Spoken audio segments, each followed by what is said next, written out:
shepherd of the lambs. The shepherd had always believed silence was a kind of prayer. Elias kept his flock on the high moor, where the grass grew thin and the wind spoke in low, patient breaths.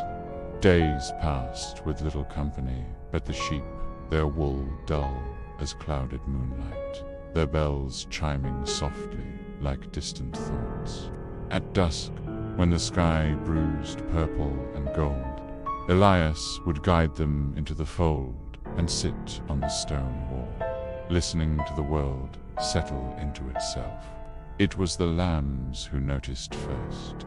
They would stop grazing all at once, small heads lifting in perfect unison, eyes fixed on nothing Elias could see.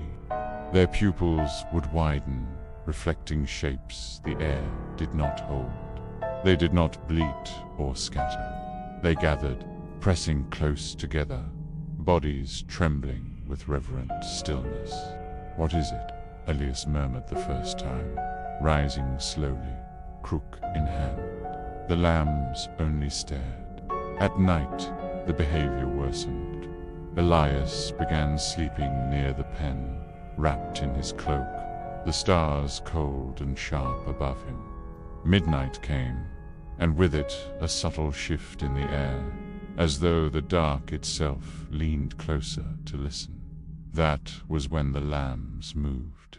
They formed a circle, perfectly round, hooves aligned, heads bowed toward the center, where nothing stood. Their bells fell silent, though no hand had stilled them. Elias felt it then, a pressure behind his eyes, a low hum beneath the skin.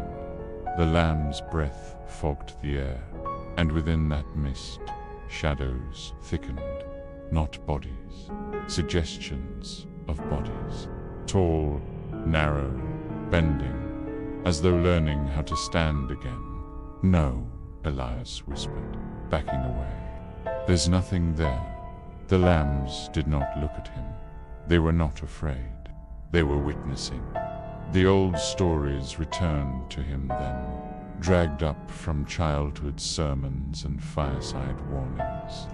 Animals, the elders said, stood closer to the veil. They grazed along the edge of worlds humans had been cast out from long ago. Sheep most of all, creatures bred for following, for trust, for sacrifice. The shepherd's hands shook. "Go on," he urged softly, "back to the fold." The shadows leaned closer. The lambs took one step inward. From that night on, Elias watched the flock with growing dread. The gatherings became nightly rituals. The unseen figures multiplied. Sometimes he heard murmurs, like breath passing through dry reeds. Sometimes he smelled old earth, opened graves, rain that had never touched the sky. One morning, a lamb was missing. He found it beyond the moor, laid gently in the grass, eyes open and glassy. No wound marked its body, but its fleece had gone gray, brittle as ash. When Elias touched it, the chill leaped into his bones. That night, the shadows spoke, not in words, but in direction, in intent. Elias understood without understanding how, that the lambs were not being hunted, but used. Their innocence thinned the barrier between worlds. Their belief, simple, unguarded, was a doorway. Something ancient had learned to walk through trust. "Please," Elias said aloud, tears cutting lines through the dust on his face. "Take me instead." The shadows paused. For the first time, the lambs turned their eyes toward him. In them, Elias saw fear, not for themselves, but for him. A voice rose then, layered and vast, stitched together from many forgotten throats. "Shepherd," it whispered, "you have always guided the meek. Guide us now." The ground beneath the circle darkened, grass wilting into black threads. The air split like fabric pulled too far. Elias knew what would happen next. The crossing, the spill of the old dead into the breathing world, carried on wool and bells and bowed heads. He stepped into the circle. The lambs cried out thin, broken sounds, but they did not flee.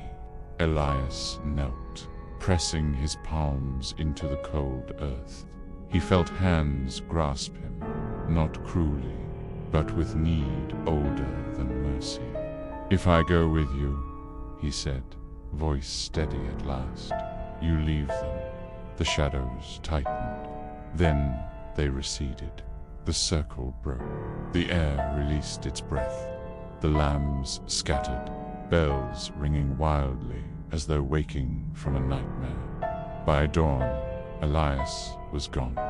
The flock grazed quietly again, their eyes dull and ordinary, their attention bound to grass and sky alone. No more gatherings, no more unseen figures. Sometimes at night, travelers crossing the moor claim they see a lone shepherd standing far off, staff in hand, watching over shapes that do not cast shadows. They say the wind carries the sound of bells where no sheep walk, and beneath the earth something ancient waits, guided, contained, held at bay by a shepherd who chose to follow so the innocent would not have to.